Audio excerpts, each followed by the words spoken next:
Tam domuzun yatağı. Dağlık bölge.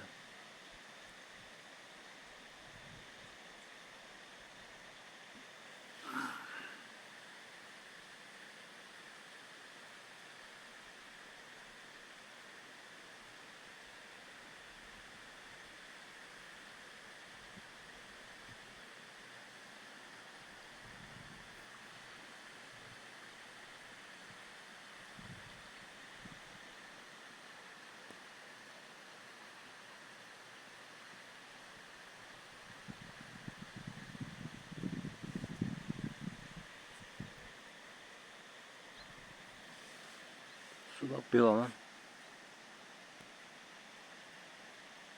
İki vadinin arasında. Dere akıyor. Çok güzel. Sulak.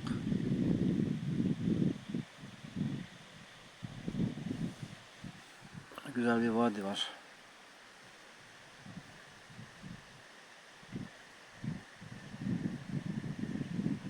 Çandır Kayası.